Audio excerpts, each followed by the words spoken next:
Hello, my name is Lee Morgan. Here on East Elm and South Webster is a bridge. It's closed for pedestrians on both sides.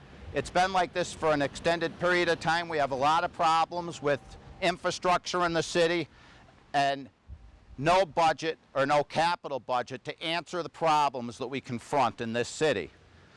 And the grant money, we keep relying on that, and one-time financing from the state government or the federal government in grants to do the things we need to do in this city, but it takes so long and it causes so many hardships for the residents and the children here, and it's just not the way to do business. We need something in the Home Rule Charter to determine how we're going to fund all these projects, because this isn't the only bridge in the city that's substandard. I mean, this is beyond substandard.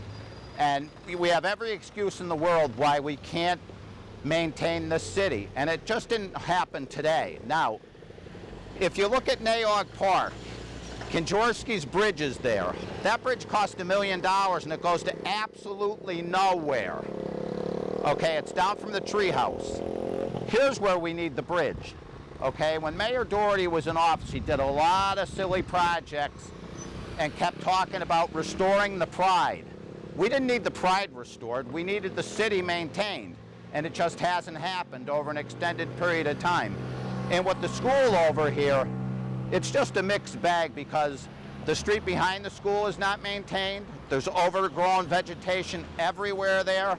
The storm collection drain sits above the road. That was brought up by me at a Scranton School Board meeting, never addressed.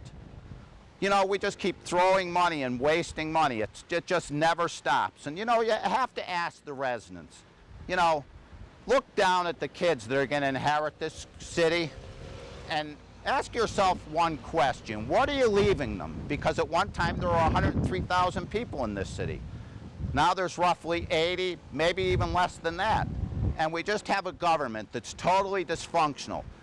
And I respect the mayor, but she shows up at meetings with no information, with no command of the issues, sits down with people and expects them to inform the public, and they're not even thoroughly informed. And the council answers no questions because they're not informed. They wait for the government to tell them what grants are coming and where they're going to put it, so they never address the issues that the residents of this city have. And then you have to ask the residents of the city, don't you think it's time to do a rewrite of the Home Rule Charter and create a group of citizens that looks at what needs to be done and then sits down with the coordinator who brings these grants to the city and find a way to get the money to come where it has to go. Not to the downtown, not to silly projects, but to where it needs to go. You know, we keep doing the downtown. It's not taking us anywhere. That's all we've done all my life. And you look at what's happening at Naog Park. We built a tree house. What did that do? And sink millions of dollars worth of landscaping into the park. And don't forget, Chris Doherty is the one who drove this city into distress when Mayor Connors was mayor. Okay, and when you look at what he did financially to this city, and then they name a pocket park after this man, look what he did to the city's pension programs. He moved them from Mellow Bank to another party, and they lost millions of dollars. And then people say, well, you know, interacting with government's a waste of time. But you know what? It's the only way to make things work. And we have to hand this city to the young Scrantonians that are growing up now, possibly in kindergarten, probably in second grade. And we've got to create opportunity here. We've got to fix this city. We've got to hand them something that's worth owning. And we just have a city government that's just completely dysfunctional. The regionalizing the fire department and the police department is just a beginning. We have to look at the county commissioners and ask them a question. We're doing reassessment, but we're wasting an awful lot of money. And you know, I'm trying to come up with a video about farming in Lackawanna County, because in the county charter, we have to create a board that will help to recreate small farming in the county. And it'll reduce the cost of food. It could help the food pantries.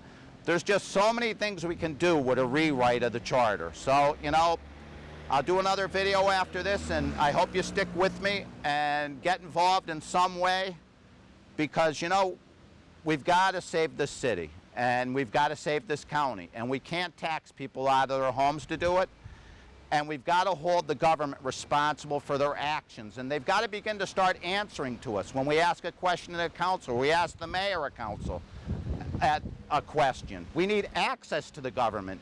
You can't even walk into City Hall and go to any office because you've got to be shepherded through. There's never been a problem for the residents walking around City Hall and going to offices getting information. You need access to your government. That has to be in the charter. So, you know, I hope you support what I'm saying. I don't have all the answers. 570-604-1212. Call me. Tell me what your concerns are. Call me and tell me you want to get involved. You know, we've got to look at the pension again. The city's in the same shape it was in before it went into distress, only we've sold all our assets off. And if you look in the camera here, you'll see a young kid on a bicycle. He's going to inherit this city from us. Is this what you want to give him? Because this is what I was given. My parents didn't do what they should have did. And it's time to ask you a question and say, are you going to do what you should do and create a vibrant, successful city that's maintained, that people can be proud of? And, you know, I appreciate your time. Thank you.